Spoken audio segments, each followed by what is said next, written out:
Прежде всего, Джамат Бахтас, я и на татарском общаюсь, и на русском немножко больше, потому что много на русском, 20 лет учился на русском языке. Прежде всего, мы собрали 2 домашних, но нам нужно было почтить минуту молчания, память всех наших бывших руководителей, всех тех, кто участвовал в национальном движении, и всех тех, кто после московских событий ушел в мир иной.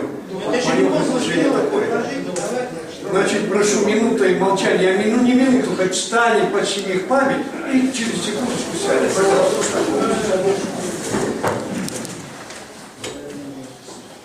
Саулу,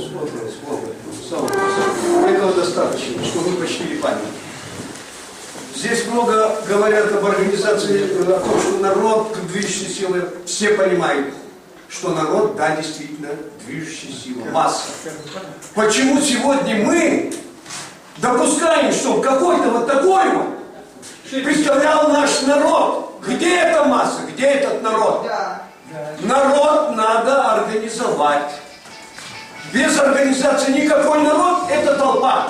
А если много организаторов, это татары говорят, чобан олган ерде, хойлар арам оле. Мы не привыкли иметь такого лидера, нам нужен, такой, как покойный Джипарага, как покойный Осман Ибасан. Вот таких лидеров, которые бескорыстно, без всяких амбиций двигали национальное движение. Я вам хочу сказать, что Джипарага меня ничего не учил, но я его считаю великим моим учителем. И вот сегодня, когда говорят о том, что Талаб делал, все делали правильно, все шло правильно, хорошо. Но события 1987 года, это была плотина, которая, как Крымский, прорвала и 7-метровую волну двинула и уничтожила вот это все постсоветский режим. После нас начали подниматься Прибалтика и все остальные. Именно крымские татары являлись ключевым звеном и звонком, когда СССР начал рассматриваться на клочья. Теперь хочу сказать, ведь народ есть народ.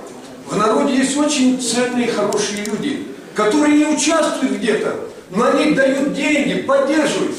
И вот таких людей я встречал, которые мне сказали однажды. А среди них был и мой Хайната, который просидел 20 лет в советской власти. И был еще Джейзайрада, Салмалыка, тоже 20 лет просидел.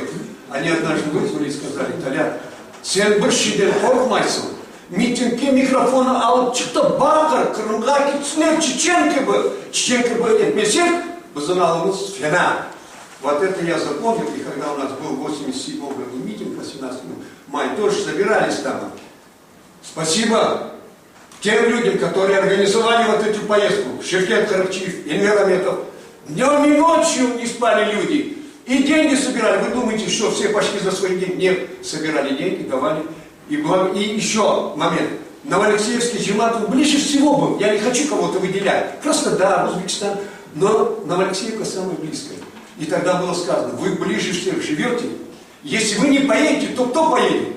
И Аллах Ашкур, Бала Чагане, Бутынчику Кетклер, Москва. Это был решающий прорыв. А дальше что нам надо делать? Нам сегодня нужно консолидировать народ. Ибо народ находится в расплывчатом, амфорном состоянии. Если мы сегодня упустим этот момент, грош нам цена как народу. Нам надо немедленно нейтрализовать вот этого маленького. Потому что он еще будет тянуть и тянуть. А ведь вы посмотрите, в чем заключается вопрос. С нами никто не разговаривает, кто жертвовал своей жизнью, отдал все.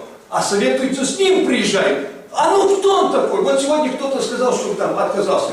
Да, я помню, когда Феми хоронили в июле, это была массовая манифестация. Когда Джемилев стоял рядом со мной, я говорю: Мустафа, иди 2 слова скажи. Он сказал: Толян, я не пойду, меня с института выгонят. Так вы меня извините, а может такой руководить человек?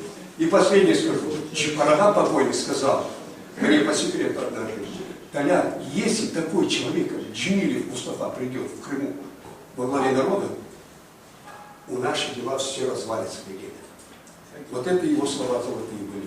Я в газете об этом писал, что правительство всего. Сегодня вот у нас немного, но татары такой народ, который быстро распространяет слух. Нам надо организовать народ. Вы заметите, когда Мини-Ферка что-то делает, тут же Чубаров старается идти на опережение. Ему задают по телевидению вопрос: что вы сделали через 25-летие московских событий? Аллах Ашкур Халбар Кеда, И показали, вот это кирпичи собрали, быстро-быстро собрал, опережает работу нашего генерала. Дело не в этом. Не надо давать им идти на опережение, просто надо нейтрализовать. Думайте, как это сделать. Раз мы говорим, мы народ, мы должны это сделать. И в ближайшее время. Все, спасибо, слава Богу.